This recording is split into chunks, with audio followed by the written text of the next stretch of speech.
Lesson 48, topic, the angels closest to humans, how to speak with them and types of angels. Greetings, brothers and sisters. I haven't spoken much about this topic, but I want to delve deeper into it. It's a very interesting subject for many people. Your mindset, both now and throughout your history, has been based more on communication with angels, with the spirits closest to you, who live among you, and who are the closest to the Father, with whom you can communicate. They are usually here to help people like you. They are here to serve as messengers to the Father with all your messages. When you don't have enough strength for your messages to reach the Father, they are the intermediaries. Another mission they typically have is to watch over you, to guide your thoughts, to ensure you have good thoughts and good intentions, and therefore they try to control your behavior, but always respecting your freedom. This is the highest law they must never violate. The free will of those they are watching over is inviolable and cannot be altered. However, they can suggest to people that they think differently, or if they are receptive, tell them what to do so that the harm they could cause doesn't come to pass, or so that the resulting negative effects are lessened. Now, let's move on to communication. Normally, if you are in a deep mental state, meditating, or in a state close to deep sleep, beginning the REM phase, that special state in which communication with the spiritual world becomes very easy, it becomes much easier. In a normal state of nervousness, where you are focused on nothing but the here and now, you are constantly on guard to prevent others from taking advantage of you. You won't be able to communicate with your angel, nor will they be able to communicate with you, except in rare cases. To communicate with them, you must calm down, forget your daily tensions for a moment, even if it is just a short one. To do this, you must achieve deep relaxation, take deep breaths, and listen to your heartbeat. Once you reach the point where you can hear your heart, how it moves, how it beats, the power of the Father will flood you, entering you, and you will be able to hear Him. At that moment, you can speak with your closest angel, who is usually your guardian angel. Normally, when a person is young, their angel is always with them until a certain age. After that, they withdraw, have other tasks to do, and care for other children, and they only come in times of danger. You already know this. It's what commonly said. You already know how to communicate with your angel. You have to reach that special state I mentioned earlier. You speak to them as if they were a person beside you. They will be receptive, even if they are busy. This will happen because, as you know, angels come in times of difficulty, and the more serious the difficulties, the faster they will come.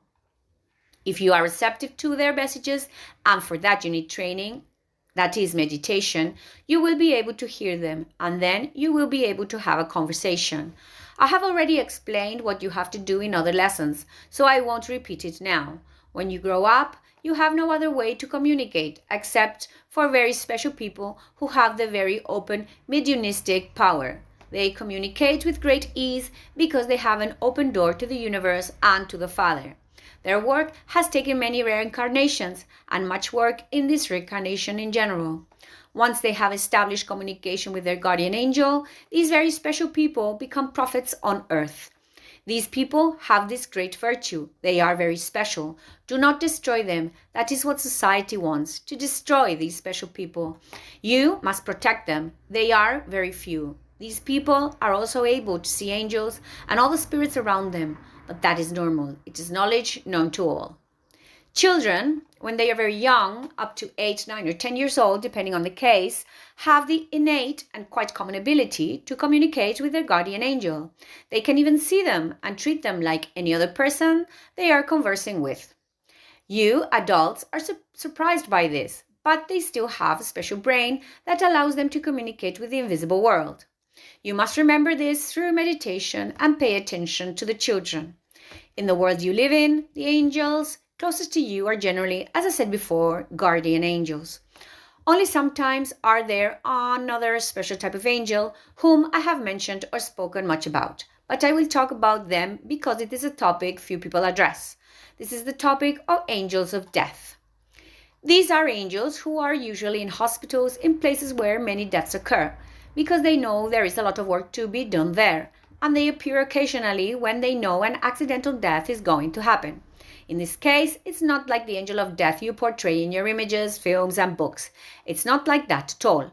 It doesn't have that terrifying appearance, nor does it carry a scythe or cut off people's heads, nor does it swallow spirits or devour them. None of that. It's a beautiful angel wearing a white robe, like all the white angels who are on the Father's side. They are very bright, very tall, very large, between 3 and 5 meters high. These angels are waiting, always watching over hospitals or places where there are many deaths, as I said before, and they are always attentive to changes in the sick. At the slightest change, they know that a death is imminent, and then they begin to speak with the person who is going to die, informing them of what is going to happen, telling them to prepare. They even give them instructions on how to communicate with their family, to tell them what is important because the moment of farewell is approaching. These angels also often call the deceased relatives of the person about to die, so that they may appear before them, speak to them, and give them instructions on what to do, so that they are not afraid at this important moment, so that death is not a trauma. They usually tell them that when they leave their physical body, they shouldn't wish to return to it. They shouldn't think about the earthly world anymore. They only have to follow them, and sometimes the angel of death, who acts as a guide for everyone associated with this deceased person to their corresponding level in the higher dimensions of the spiritual world. Not everyone goes directly to heaven, far from it. There are many levels of access. Generally, access is gained through the lowest level, which is like an initial level of heaven, so to speak. It is close to the Father. One can already feel the Father's white energy, His infinite love, His great energy, but it is also very close to earth. So these are places of passage where people who are attached to earth or who have something to do here on earth can find their way. Earth, learn what is necessary to ascend to higher levels, slowly at times, but you will ascend no matter how long it takes. The moment the deceased person has departed and left their physical body, the angel of death contacts the spiritual entities of the heavenly level to which the deceased has gone. The angel of death shares all the information the deceased has received, what they have been able to assimilate, what they have been able to understand, their deepest sorrows. This is because normally when the deceased arrive at the lower levels of heaven, they are very lost. They don't know who to talk to. They don't know what to think. In this case, the angel of death smooths the path for a much faster adaptation to this new world. After this, the guardian angel departs, returns to earth and their place of work, finds another person who is about to die, and the process repeats. In previous lessons, I have provided information about the angels that exist in the higher levels of reality, the complex hierarchy that exists, and the way to communicate between each level.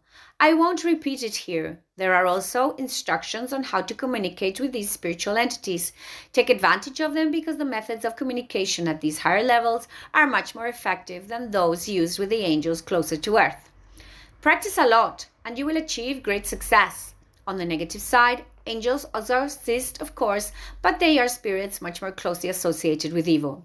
They have no intention of approaching the Father, and the variety is not as great as that of the angels on the positive side, the side of the Father. Generally, there are 2 types, perhaps 3. The first group consists of those who wander the world, the lower astral plane, on the earth, seeking victims to feed on. Their intention is to feed on people's energy and to instill fear, dread, or anger, which they can then feed upon. These beings, in turn, act as messengers, informing the rest of their evil brotherhood of the presence of certain individuals they can feed on. This produces very harmful effects on the person, creating a deep impregnation from which it is difficult to escape. To counter this one must possess a powerful bluish-white aura. Evil abhors positive white auras with bluish tones. This is achieved through meditation. In previous lessons, especially the first ones, I discussed this topic and explained how to attain it. The second type would be the messengers who communicate with the high hierarchy of evil on the negative side.